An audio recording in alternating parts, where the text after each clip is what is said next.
मध्य प्रदेश विधानसभा चुनाव में 5 महीने से कम का वक्त बचा है। चुनाव का समय जैसे जैसे नजदीक आ रहा है वैसे वैसे सिंधिया समर्थकों और बीजेपी के कई नेताओं में इस बात की बेचैनी है कि इस बार बीजेपी किसको टिकट देगी और किसको टिकट नहीं देगी। भाजपा सूत्रों के मुताबिक उनकी बेचैनी इसलिए भी स्वाभाविक है क्योंकि इस बार अधिकांश सिंधिया समर्थकों के टिकट कटने के आसार हैं। कर्नाटक विधानसभा चुनाव में मिली करारी हार के बाद एमपी में भाजपा एंटी इनकम्बेंसी दूर करने के लिए बड़े स्तर पर मौजूद विधायकों की टिकट काटने की तैयारी में है। माना यह भी गया है कि भाजपा नेतृत्व के रडार पर सिंधिया समर्थक विधायक सबसे आगे हैं। चूंकि कर्नाटक में भी कांग्रेस से बगावत करने वाले अधिकांश नेता चुनाव हार चुके हैं, ऐसे में भाजपा सिंधिया समर्थक सभी विधायकों को टिकट देकर कोई रिस्क लेना नहीं चाहती, इसलिए बीजेपी ने ऑप्शन ढूंढना शुरू कर दिया है। हाल ही में सीएम शिवराज और वीडी शर्मा ने अंबाज से विधायक रहे सत्यप्रकाश सखवार को भाजपा ज्वाइन कराया था।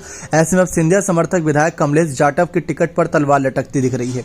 माना गया है कि सखवार को भाजपा ने इसलिए पार्टी में शामिल कराया क्योंकि सत्ताधारी दल आंतरिक सर्वे रिपोर्ट के आधार पर सिंधिया समर्थक कमलेश जाटव को रिप्लेस करना चाहती है। लगभग यही स्थिति 1 दर्जन से अधिक सिंधिया समर्थक विधायकों व पूर्व विधायकों के क्षेत्र में है। जिन स्थानों पर सिंधिया समर्थकों ने उपचुनाव में हार का सामना करा या जीत पाई थी, वहां से पुराने बीजेपी के नेता अपनी दावेदारी जता रहे हैं।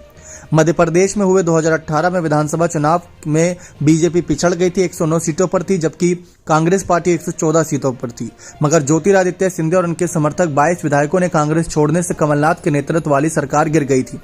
उपचुनाव में पार्टी ने सभी 22 सिंधिया समर्थकों को मैदान में उतारा, मगर इनमें से 7 को हार का सामना करना पड़ा था, जबकि 15 अपनी सीट बचाने में कामयाब रहे थे। अब ये 15 नेता तो दोबारा दावेदारी जता ही रहे हैं। हारे हुए 7 पूर्व विधायक भी मैदान में उतरने की तैयारी में है, जबकि भाजपा उपचुनाव हार चुके नेताओं को तो दूर मौजूदा विधायकों में भी आधे से ज्यादा नेताओं को टिकट काटने की मूड में है।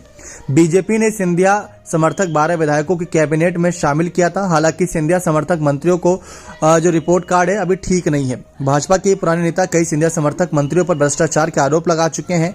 ऐसे में अब तक महत्वपूर्ण पद अपने पास रखने के लिए दबाव बनाने वाले केंद्रीय मंत्री ज्योतिरादित्य सिंधिया के खेमे में सर्वाधिक टिकट कटने की संभावना है। खासकर ग्वालियर चंबल क्षेत्र में बीजेपी के अधिकांश कार्यकर्ता और नेता पार्टी में सिंधिया खेमे के आधिपत्य के कारण घर बैठे हैं।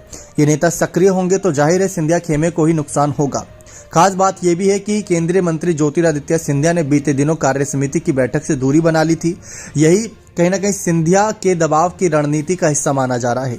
सिंधिया अपने से ज्यादा समर्थकों को टिकट दिलाना चाहते हैं, इसलिए उन्होंने दबाव की राजनीति शुरू कर दी है। बीजेपी के उच्च पद सूत्रों ने बताया कि सिंधिया ने टिकट के लिए हाईकमान को 53 लोगों का नाम दिया है। हालांकि इसमें 1/4 लोगों को टिकट मिलने की संभावना भी जताई गई है। लेकिन देखते हैं आगे क्या कुछ बीजेपी का फैसला रहता है। क्या सिंधिया समर्थकों के लिए फैसला रहेगा या उनके खिलाफ। बने रहे चैनल के साथ। बहुत बहुत धन्यवाद।